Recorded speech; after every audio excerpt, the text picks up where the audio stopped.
Alright, guys, I was gonna do this in dark mode uh, on YouTube, but I don't know. I'm in a mood to talk. So we'll talk. I just got this email from Instagram saying they're going to remove my content pretty soon because it violates content on nudity. And now this is nudity. But girls showing their tits off on Instagram and, their asses and all that, and that's not nudity. I mean, I'm sitting here with my sexy chest, my six pack, and that's nudity. If you ever needed any more proof of how gay and psyoped society in general has gotten, that's it. And Instagram actively promotes pedophilia. I just use it because regular videos, for whatever reason, when I upload it from my phone, it doesn't. They put it on Instagram, it seems to process it better or whatever. But so we have these philosophical discussions within the ship, the Zero to This Fitness ship, and it's a paid membership where members can, for a one-time fee, you can download all our stuff for that year. And you get other benefits, like you get free coaching, free advice from me. Like, guys on X, I just block them. But if you actually pay me, either for coaching or if you pay me for, the ship membership, then I coach you for free. I'll give you tips on how to get. Hey, the fitness tips are one thing. They really want the life and the girls' tips. And I give them that. But so we had this discussion. I think I sent out an email about Cobra, and you remember that scene in Cobra? He just walks up and he just fucking rips the shirt off the other dude. It's like, get your act together.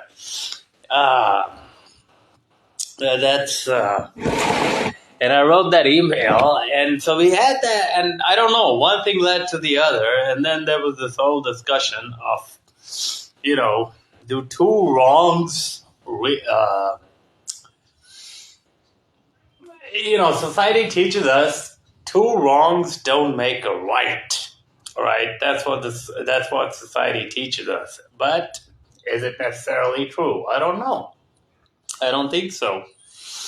I think like everything else society teaches, men are supposed to hold umbrellas for women. Fuck that shit. I don't hold umbrellas for women. They hold it for me. I mean, what do you get by holding an umbrella for a woman? She doesn't give you anything in return. She's not going to she's not going to suck your little pee-pee, oh, you're so nice. And then she's going to find me and she's going to, that's just, but opening doors for women and chivalry. I mean, maybe back in the day, chivalry was okay because women were actually more normal and they'd reciprocate. And these days, chivalry, well, man, it's cock central. Fuck that. But back in school, when I was in 8th grade, and this was the same year, I actually put the gorilla grip on a guy that was much bigger than me. He was beating the shit out of me. And he probably still has the marks around his neck. And remember, believe me, those were the days where I didn't train. I wanted to, but I had no information because my family was always like, education. Which is fine, I guess. That was middle-class psyop.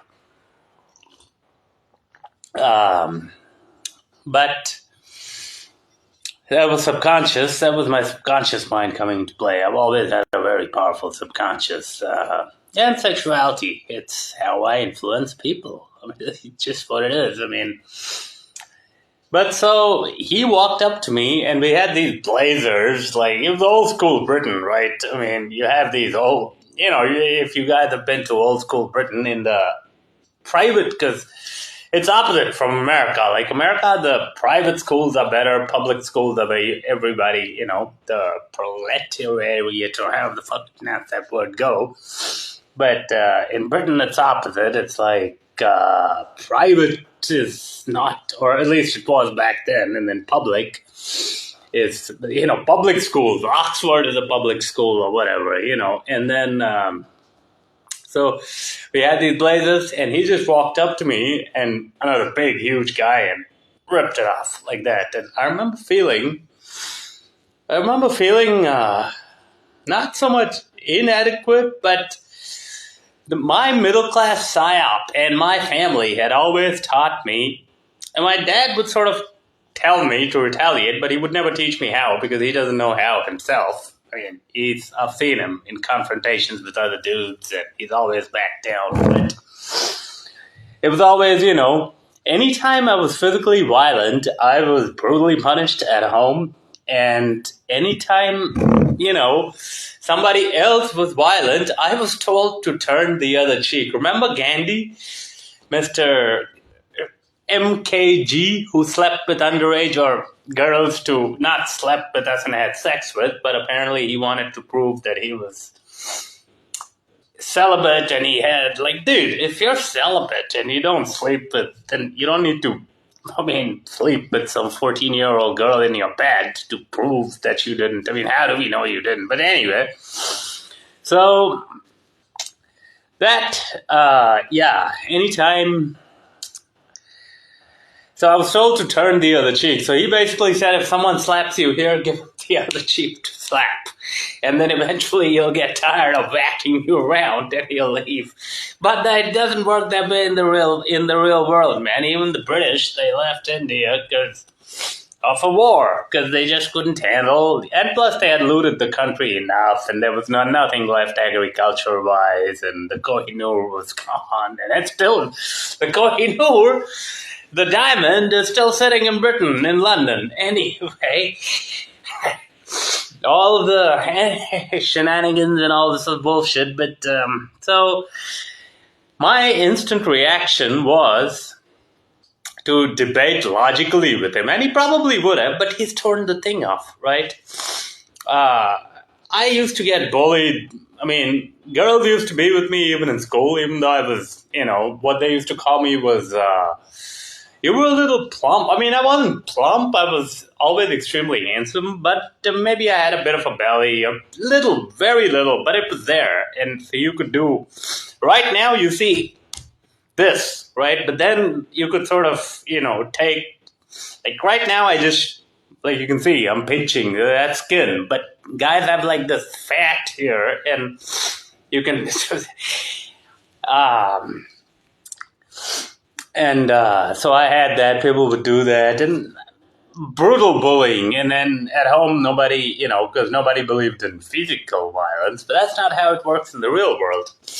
At least not for guys, because my household, again, was very feminist. So it was all psyoped that way, No, physical violence is bad.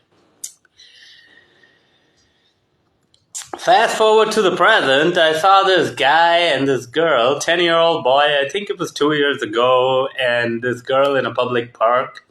Now, she was from a so-called lower class or whatever, but these days they kind of intermingle and all this. So they were playing, she brings him some toys, some bear, and that guy, he just brutally, fat guy, he just stomps on that bear, and that bear, his stomach just bursts open. Now it's a toy, and they're kids. They're both kids. And I think that was when I was taking my daughter to basketball class. That was when I still had a relationship with her. Now it's all finished now. But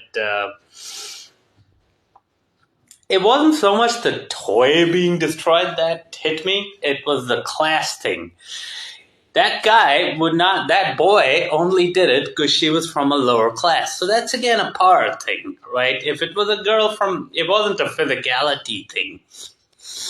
In both cases, it's power. And these things, people just ignore it. Her mom probably told her, don't talk to those boys, or, this, that, the society is like this, but whatever. But I think about these things a hell of a lot. I analyze them very deeply. I once, my mom told me, go to a psychiatrist to shrink. And I'm like, I don't need a shrink. I'm a shrink myself. And Dad was like, oh, just go. Mom, he was saying mom would be, since my mother was saying, like, I'm like, okay, I'll go. So I met there was this cute little shrink, a little, I think Indian, or at least subcontinent, and I was talking to her, and she's like, why are you here? You don't need a fucking shrink. Oh, yeah, she was using psychologist. I'm like, I'm here. And then I flirted with her. I had a good old time when we came back, and I got a number, and she had some unique kinks, I'll tell you that. But anyway, so my point is this. I write these things on email. These days, I'm told, be less aggressive. Don't walk around with your shirt off like this. It's a decent this, that, blah, blah. I'm like, I have a target here, there. Come get me. I don't give a shit. I remember every time somebody tells me this bullshit, how I felt back when I was younger, how I felt during, a lot of my life, how I felt.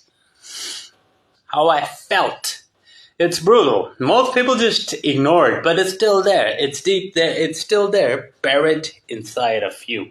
That feeling of inadequacy, and not just that feeling of, he did the brutality, and now we're talking. Now we're sitting here, but he's already done it. So you lose, and now you're talking. But he's won. So what's the point of talking? I'll be honest. I brutally bully people now. Not as in walk up to people and tear their shirts off. But when a guy is fat, and you can tell, right? Men can tell about each other. You look at a guy, and he's, he could be. I deal with, most of my friends are like much bigger. If you research, the Marines and all this on my website, buddies, those guys could bench press me like with one hand 10 times, but there's that, they themselves admit they got more fat around the midsection and it's about what, and Herschel Walker said this, get the core ready, you can handle anything. And literally, in my daily life, I come into contact with bigger guys all the time, much bigger, but I'm not, it's funny, I don't call myself a big guy, but people actually keep saying, you're not that small either. They keep saying, you're broad, which I am, but I'm not as big, that kind of guy. But kind of like Stallone, my body structure. If you look at my hands, they're small, or some say they're not. I don't know. My feet, okay, we won't get into my beautiful feet, which I show on the other business. But we won't even go there. But the thing is, I'm brutal with people. I look at a guy, and then you can tell he's out of shape. It's like Stallone and Get Carter. There was a scene,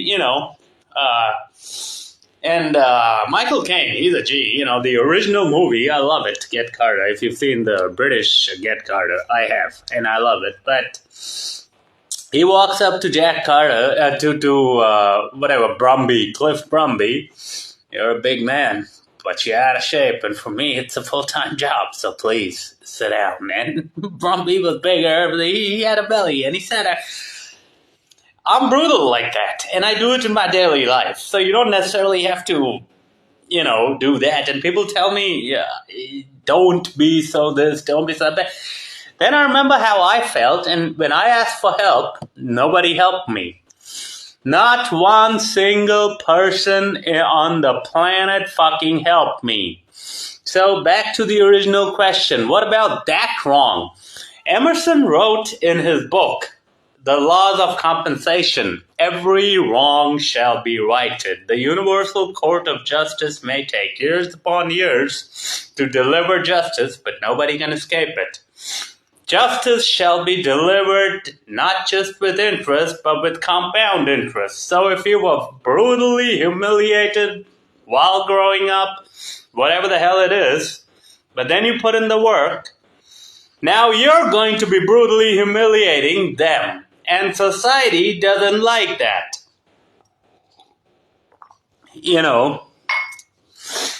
But turnabout's fair play, my friend. You see it.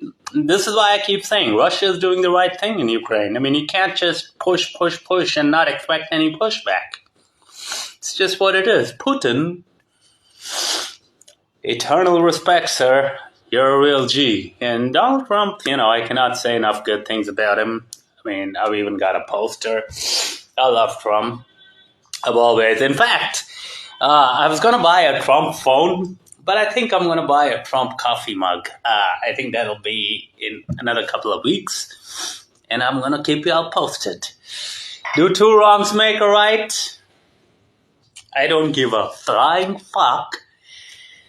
It's about power. Be brutal. Snatch the power. Use it. You got one life. Live it. Don't let nobody tell you what to do.